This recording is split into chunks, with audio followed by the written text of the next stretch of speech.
जय श्री कृष्णा। आज बृहस्पतिवार के दिन सुनिए श्री बृहस्पति देव की कथा। भारतवर्ष में एक प्रतापी और दानी राजा राज्य करता था। वह नित्य गरीबों और ब्राह्मणों की सहायता करता था। यह बात उसकी रानी को अच्छी नहीं लगती थी। वह ना ही गरीबों को दान देती, ना ही भगवान का पूजन करती थी और राजा को भी दान देने से मना किया करती थी। एक दिन राजा शिकार खेलने वन को गए हुए थे तो रानी महल में अकेली थी। उसी समय बृहस्पति देव साधु भेष में राजा के महल में भिक्षा के लिए गए और भिक्षा मांगी। रानी ने भिक्षा देने से इनकार किया और कहा, हे साधु महाराज, मैं तो दान पुण्य से तंग आ गई हूँ। मेरा पति सारा धन लुटाते रहते हैं। मेरी इच्छा है कि हमारा सारा धन नष्ट हो जाए, फिर ना रहेगा बांस, ना बजेगी बांसुरी।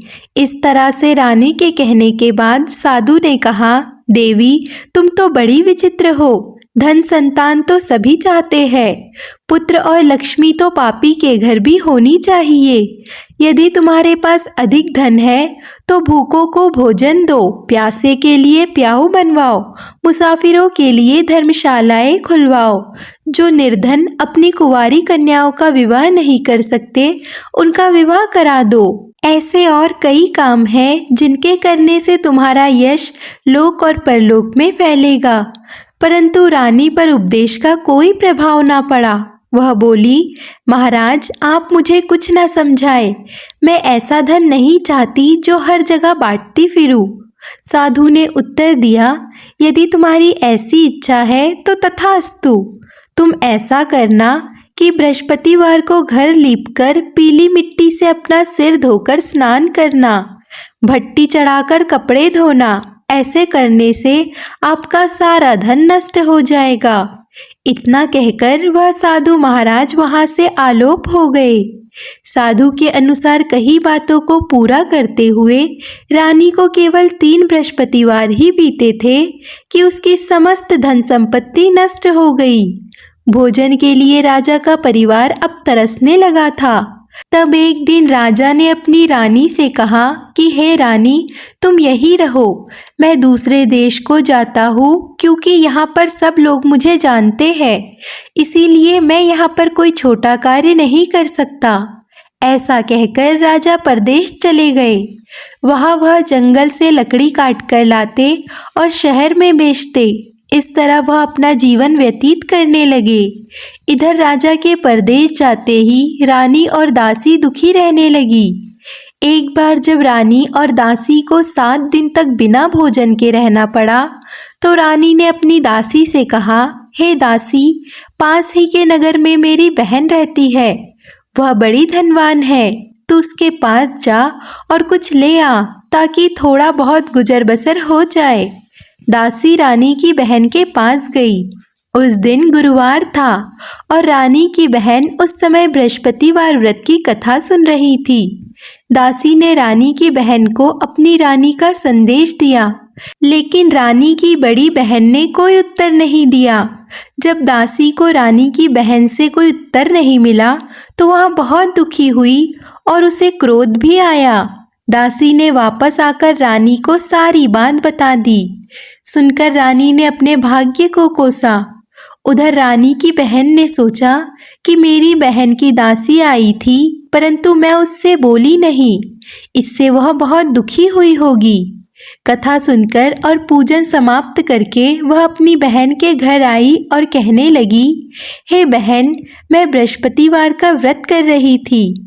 तुम्हारी दासी मेरे घर आई थी, परंतु जब तक कथा होती तब तक ना तो उठते हैं और ना ही बोलते हैं, इसीलिए मैं नहीं बोली। कहो दासी क्यों गई थी? रानी बोली, बहन, तुमसे क्या छिपाऊं, हमारे घर में खाने तक को अनाज नहीं था। ऐसा कहते कहते रानी की आंखें भर आई। उसने दासी समेत पिछले 7 दिनों से भूखे रहने तक की बात अपनी बहन को विस्तार पूर्वक सुना दी। रानी की बहन बोली, देखो बहन, भगवान बृहस्पति देव सबकी मनोकामनाएं पूर्ण करते हैं। देखो, शायद तुम्हारे घर में अनाज रखा हो। पहले तो रानी को विश्वास नहीं हुआ, पर बहन के आग्रह करने पर उसने अपनी दासी को अंदर भेजा तो उसे सचमुच अनाज से भरा हुआ एक घड़ा मिल गया। यह देखकर दासी को बड़ी हैरानी हुई। दासी रानी से कहने लगी, हे रानी, जब हमको भोजन नहीं मिलता है तो हम व्रत ही तो करते हैं, इसीलिए क्यों ना इनसे व्रत और कथा की विधि पूछ ली जाए ताकि हम भी व्रत कर सके। तब रानी अपनी बहन से बृहस्पतिवार व्रत के बारे में पूछती है। उसकी बहन ने बताया कि बृहस्पतिवार के व्रत में चने की दाल और मुनक्का से भगवान विष्णु का केले की जड़ में पूजन करे तथा दीपक जलाए, व्रत कथा सुने और पीला भोजन करे। इससे बृहस्पति देव प्रसन्न होते हैं। व्रत और पूजन विधि बताकर रानी की बहन अपने घर को लौट गई। 7 दिन के बाद जब गुरुवार आया तो रानी और दासी ने व्रत किया। गुड़साल में जाकर चना और गुड़ लेकर आई, फिर उससे केले की जड़ तथा भगवान विष्णु का पूजन किया। अब पीला भोजन कहाँ से आए, इस बात को लेकर दोनों बहुत दुखी थी। चूंकि उन्होंने व्रत रखा था, इसीलिए बृहस्पति देव उनसे प्रसन्न थे। इसीलिए वे एक साधारण व्यक्ति का रूप धारण कर 2 थाली में सुंदर पीला भोजन दासी को दे गए।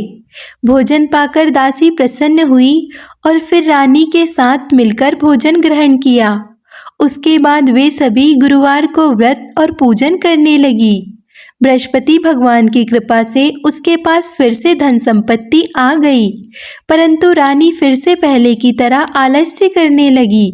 तब दासी बोली, देखो रानी, तुम पहले भी इस प्रकार आलस्य करती थी। तुम्हें धन रखने में कष्ट होता था, इस कारण सभी धन नष्ट हो गया, और अब जब भगवान बृहस्पति की कृपा से धन मिला है तो तुम्हें फिर से आलस्य होता है।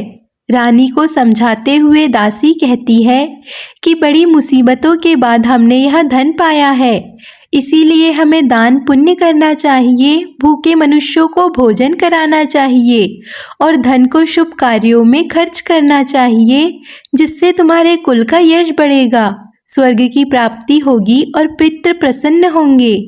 दासी की बात मानकर रानी अपना धन शुभ कार्यों में खर्च करने लगी, जिससे पूरे नगर में उसका यश फैलने लगा। उधर राजा एक दिन दुखी होकर जंगल में एक पेड़ के नीचे आसन जमाकर बैठ गया। वह अपनी दशा को याद करके व्याकुल होने लगा। बृहस्पतिवार का दिन था। एकाएक उसने देखा कि निर्जन वन में एक साधु प्रकट हुए। वह साधु वेश में स्वयं बृहस्पति देवता थे। लकड़हारे के सामने आकर बोले, हे लकड़हारे, इस सुनसान जंगल में तू चिंतामग्न क्यों बैठा है? लकड़हारे ने दोनों हाथ जोड़कर प्रणाम किया और उत्तर दिया, महात्मा जी, आप सब कुछ जानते हैं, मैं क्या कहूँ? यह कहकर रोने लगा और साधु को अपनी आत्मकथा सुनाई। तब साधु महात्मा जी ने कहा, तुम्हारी स्त्री ने बृहस्पतिवार के दिन बृहस्पति भगवान का निरादर किया है, जिसके कारण रुष्ट होकर उन्होंने तुम्हारी यह दशा कर दी। अब तुम चिंता दूर करके मेरे कहने पर चलो तो तुम्हारे सब कष्ट दूर हो जाएंगे और भगवान पहले से भी अधिक संपत्ति देंगे। तुम बृहस्पतिवार के दिन कथा किया करो और 2 पैसे से चना मुनक्का लाकर उसका प्रसाद बनाओ और शुद्ध जल से लोटे में शक्कर मिलाकर अमृत तैयार करो। कथा के पश्चात अपने सारे परिवार और सुनने वाले प्रेमियों में अमृत व प्रसाद बांटकर आप भी ग्रहण करो। ऐसा करने से भगवान तुम्हारी सब मनोकामनाएं पूरी करेंगे। साधु के ऐसे वचन सुनकर लकड़हारा बोला, हे प्रभु, मुझे लकड़ी बेचकर इतना पैसा नहीं मिलता जिससे भोजन के उपरांत कुछ बचा सकूं, और मैंने रात्रि में अपनी स्त्री को स्वप्न में व्याकुल देखा है। मेरे पास कुछ भी नहीं जिससे मैं उसकी खबर मंगा सकूं। साधु ने कहा, हे लकड़हारे, तुम किसी बात की चिंता मत करो। बृहस्पतिवार के दिन तुम रोजाना की तरह लकड़ियां लेकर शहर को जाओ।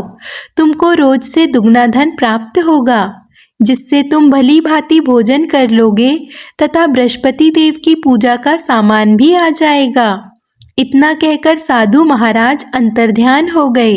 धीरे धीरे समय व्यतीत होने पर फिर वही बृहस्पतिवार का दिन आया। लकड़हारा जंगल से लकड़ी काटकर किसी शहर में बेचने गया। उसे उस दिन और दिनों से अधिक पैसा मिला। राजा ने चना गुड़ आदि लाकर गुरुवार का व्रत किया। उस दिन से उसके सभी कलेश दूर हुए। परंतु जब दोबारा गुरुवार का दिन आया तो बृहस्पतिवार का व्रत करना वह भूल गया था। इस कारण बृहस्पति भगवान नाराज हो गए। उस दिन उस नगर के राजा ने विशाल यज्ञ का आयोजन किया तथा शहर में यह घोषणा कर दी कि कोई भी मनुष्य अपने घर में भोजन न बनवाए न आग जलावे। समस्त जनता मेरे यहाँ भोजन करने आवे। इस आज्ञा को न मानने वाले को फांसी की सजा दी जाएगी। इस तरह की घोषणा संपूर्ण नगर में करवा दी गई। राजा की आज्ञा अनुसार शहर के सभी लोग भोजन करने गए, लेकिन लकड़हारा कुछ देर से पहुंचा, इसीलिए राजा उसको अपने साथ घर पर लिवा आया और लेकर जाकर भोजन करा रहे थे तो रानी की दृष्टि उस खूंटी पर पड़ी जिस पर उसका हार लटका हुआ था। वह हार वहां पर दिखाई नहीं दिया तो रानी ने निश्चय किया कि मेरा हार इस मनुष्य ने ही चुरा लिया है। उसी समय सिपाहियों को बुलाकर उसको कारागार में डलवा दिया। जब लकड़हारा कारागार में पड़ गया और बहुत दुखी होकर विचार करने लगा कि ना जाने कौन से पूर्व जन्म के कर्म से मुझे यह दुख प्राप्त हुआ है, और उसी साधु को याद करने लगा जो कि जंगल में मिला था। उसी समय तत्काल बृहस्पति देव साधु के रूप में प्रकट हुए और उसकी दशा को देखकर कहने लगे, अरे मूर्ख, तूने बृहस्पति देव की कथा नहीं करी, इस कारण तुझे दुख प्राप्त हुआ है। अब चिंता मत कर, बृहस्पतिवार के दिन कारागार के दरवाजे पर 4 पैसे पड़े मिलेंगे, उनसे तू बृहस्पति देव की पूजा करना, तेरे सभी कष्ट दूर हो जाएंगे। फिर उसे बृहस्पतिवार के दिन कारागार के दरवाजे पर 4 पैसे मिले। लकड़हारे ने कथा कही और उसी रात्रि को बृहस्पति देव ने उस नगर के राजा को स्वप्न में कहा, हे राजा, तुमने जिस आदमी को कारागार में बंद कर दिया है वह निर्दोष है, वह राजा है, उसे छोड़ देना। रानी का हार उसी खूंटी पर लटका है। अगर तू ऐसा नहीं करेगा तो मैं तेरे राज्य को नष्ट कर दूंगा। इस तरह रात्रि के स्वप्न को देखकर राजा प्रातःकाल उठा और खूंटी पर हार देखकर लकड़हारे को बुलवाकर क्षमा मांगी तथा लकड़हारे को योग्य सुंदर वस्त्र आभूषण देकर विदा कर दिया। बृहस्पति देव की आज्ञा अनुसार लकड़हारा अपने नगर को चल दिया। राजा जब अपने नगर के निकट पहुंचा तो उसे बड़ा आश्चर्य हुआ। नगर में पहले से अधिक बाग, तालाब, कुएं तथा बहुत सी धर्मशाला, मंदिर आदि बन गई थी। राजा ने पूछा, यह किसका बाग और धर्मशाला है? तब नगर के सब लोग कहने लगे, यह सब रानी और बांदी के हैं। तो राजा को आश्चर्य हुआ और गुस्सा भी आया। जब रानी ने यह खबर सुनी कि राजा आ रहे हैं तो उन्होंने बांदी से कहा, हे दासी, देख राजा हमको कितनी बुरी हालत में छोड़ गए थे। हमारी ऐसी हालत देखकर वह लौट ना जाए, इसीलिए तू दरवाजे पर खड़ी हो जा। आज्ञा अनुसार दासी दरवाजे पर खड़ी हो गई। राजा आए तो उन्हें अपने साथ लिवा लाई। तब राजा ने क्रोध करके अपनी रानी से पूछा कि यह धन तुम्हें कैसे प्राप्त हुआ है? तब उन्होंने कहा, हमें यह सब धन बृहस्पति देव के इस व्रत के प्रभाव से प्राप्त हुआ है।